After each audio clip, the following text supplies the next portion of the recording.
un oiseau préféré?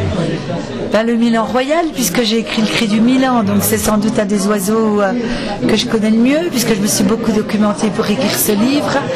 Et puis surtout, je trouve que le Milan, qu'on voit beaucoup dans nos régions, c'est un oiseau majestueux, et tu as l'impression que toute la journée il plane, qu'il n'a rien d'autre à faire. Donc des fois j'aimerais bien être à sa place. Et une fleur? Ou alors, une seule fleur, c'est difficile. Le coquelicot m'émeut beaucoup. Et je reviendrai de Paris spécialement pour voir les pivoines de ma maison quand elles sont en fleurs.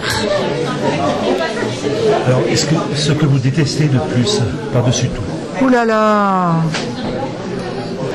les mouches.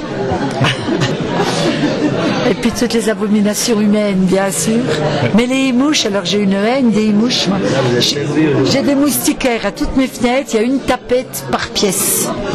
Ouais. C'est pour vous dire. Oui. Et enfin, donc, dernière question, votre devise?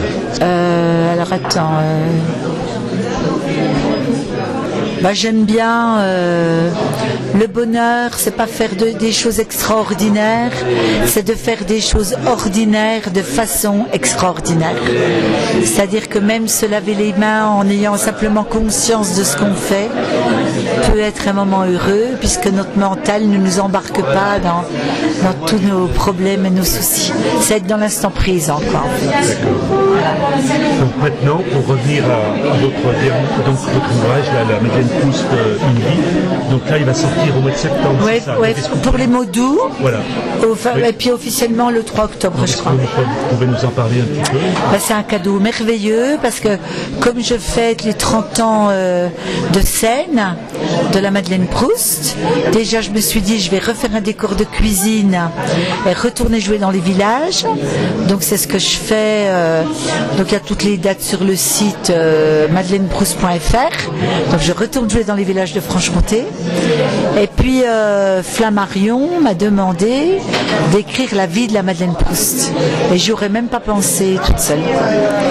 Donc je me suis dit mais c'est génial, je vais relire tout ce qui concerne, j'imagine qu'elle est née en 1925, donc j'ai relu énormément d'ouvrages, de documents, certains, beaucoup par des auteurs de la région, plus des documents plus techniques.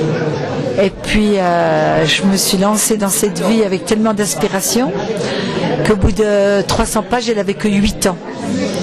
Alors j'ai appelé Flammarion, j'ai dit écoutez, je crois que je suis partie pour la recherche du temps perdu. Je vais en avoir 2000 pages, j'aimerais faire 3 tomes, bleu, blanc, rouge, parce que c'est vraiment une saga d'un morceau de France. Alors le premier tome, 1925-1939, c'est celui-là qui sort donc pour les mots doux début octobre. Et là j'attaque la guerre de 40 là. Donc le deuxième, ouais, je pars à l'attaque de la guerre là, qui va sortir donc dans 1 an et demi. Ouais. Et ça s'appelle la Madeleine Proust, Une vie. Donc le premier tome il s'appelle Quand j'étais petite. Le deuxième, je ne sais pas encore. Et puis le troisième, ce sera plus 1960 à nos jours, quoi. Ouais. Donc j'ai repris ce village de derrière des Gras que j'avais inventé. Je l'ai dessiné, puisqu'il n'existe pas. J'ai dessiné les maisons, où habitent Risset, où habitent tous les personnages dont on entend parler dans mon spectacle. Et je me suis fait tous des organigrammes de la famille, des frères et sœurs, de tout ce que je parle dans mes spectacles. Puis le reste, eh ben, voilà, j'ai brodé, j'ai inventé. Voilà. Merci. Eh ben, merci.